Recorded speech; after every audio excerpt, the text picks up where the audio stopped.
c'est grâce aux conditions que l'on va pouvoir réaliser des programmes et des algorithmes conséquents. Les conditions sont des instructions de contrôle. Elles permettent d'exécuter des blocs de code sous certaines conditions. J'ai ici un premier exemple. Je déclare une variable réponse qui va être de type booléen et qui va donc ici, dans mon exemple, prendre la valeur de true. L'autre valeur serait false.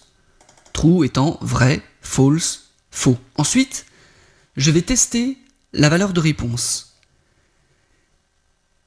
Si réponse est vraie, j'afficherai le message gagné. Sinon, j'afficherai le message perdu. Alors, ceci se traduit en PHP par ces lignes de code. If réponse, si réponse est vraie, j'afficherai donc le message gagné. Donc si réponse est vraie, j'ouvre un bloc d'instruction avec cette accolade qui s'ouvre ici et qui se referme là. Et entre ces deux accolades, mon bloc d'instruction, en l'occurrence ici une seule instruction, afficher le message gagné. Sinon, else, autre bloc d'instruction, afficher le message perdu. Voyons voir ce que cela donne. Je lance mon fichier PHP, condition if1.php, message gagné, puisque réponse est égale à true. Je vais modifier mon code. Je remplace true par false. J'enregistre et je reteste. Je réactualise ma page. Le message est donc bien perdu. Nous allons voir un autre exemple de condition if en introduisant la condition else if, sinon si.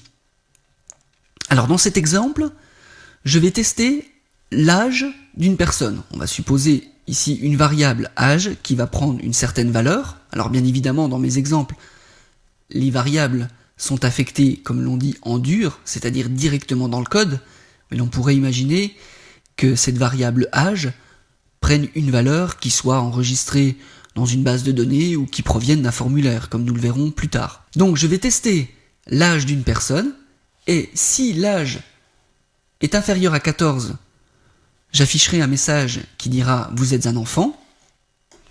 Sinon si, else if, ici, si l'âge est compris entre 14 et 18, âge supérieur ou égal à 14 et âge inférieur ou égal à 18, j'afficherai le message « vous êtes un adolescent ».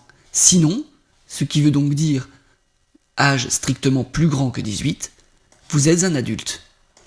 Alors, testons ce code. Il s'agit de mon fichier condition if2.php. Vous êtes un enfant. Je vais modifier dans mon code la valeur de âge et je vais lui mettre, par exemple, 27. J'enregistre et je vais réactualiser ma page. Vous êtes un adulte. On peut de cette manière accumuler et mettre à la suite toute une série de else if, mais cela peut s'avérer un peu lourd à la lecture. Il existe une autre instruction de contrôle qui est la condition switch. Voyons un exemple.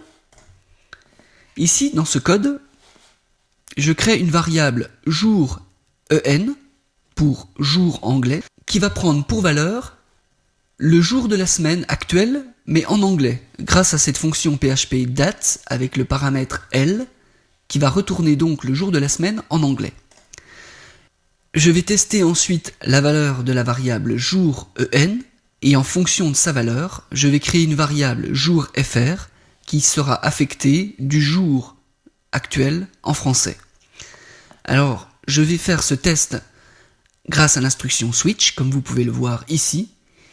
Switch, jour un, et j'ouvre un bloc d'instructions, ouverture d'accolade, qui se termine ici.